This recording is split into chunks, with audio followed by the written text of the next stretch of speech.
আবার চলে এসেছি আরেকটা নতুন আরপি অ্যাপয়েন্টমেন্টের ভিডিও নিয়ে। আমার প্রতিটি ভিডিওতে দেখবেন অ্যাপ্লিকেন্টের নাম এবং অ্যাপয়েন্টমেন্ট ডেট কিন্তু আলাদা।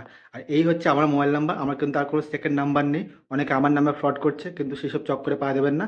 এই আমার মোবাইল নাম্বার, যারা যারা পারছেন না আমাকে কল করে নিয়ে অ্যাপয়েন্টমেন্ট বুক করে নিতে পারবেন। তো দেরি না করে ভিডিও স্টার্ট করলাম। ক্যাপচা টাইপ করে নেক্সটে ক্লিক করলে এই পেজটা খুলবে। এখানে অ্যাপ্লিকেন্টের নাম আর আর্লিয়েস্ট অ্যাভেলেবল অ্যাপয়েন্টমেন্ট ডেট দেখাচ্ছে। নিচে ক্যালেন্ডার বাটনে একটা আগের ডেট দেখাচ্ছে, কিন্তু সেই ডেটে অ্যাপয়েন্টমেন্ট বুক হয় না। আমাদের কি করতে হবে, ডান দিকে যে বুক অ্যাপয়েন্টমেন্ট বাটন, সেখানে ক্লিক করে অ্যাপয়েন্টমেন্ট বুক করে নিতে হবে। চলো অ্যাপয়েন্টমেন্ট বুক করে নিলাম। উপরে গ্রিন কালারে লেখা চলে এসেছে your appointment has been book successfully. দেখো যেই আর্লিয়েস্ট অ্যাভেলেবল অ্যাপয়েন্টমেন্ট ডেট দেখাচ্ছিল সেই ডেটেই কিন্তু অ্যাপয়েন্টমেন্ট বুক হয়েছে। এবার আমরা নিচে প্রিন্ট এন করে অ্যাপয়েন্টমেন্ট রিসিট বাটনে ক্লিক করে অ্যাপয়েন্টমেন্ট রিসিটটা প্রিন্ট বের করে নেব। এই পেজে বেশ কিছু পার্সোনাল ইনফরমেশন থাকে, তাই আমি বেশ কিছু অংশ ব্লার করে রেখেছি। এখানে দেখো আরপিওর অ্যাড্রেসও দেখাচ্ছে, অ্যাপয়েন্টমেন্ট ডেট টাইম, এমনকি রিপোর্টিং টাইমও দেখাচ্ছে। আমার চ্যানেলে যাও, এরকম প্রচুর ভিডিও তোমরা সেখানে দেখতে পারবে। যারা যারা পাচ্ছ না আমাকে দিয়ে বুক করে নিতে পারবে। ধন্যবাদ।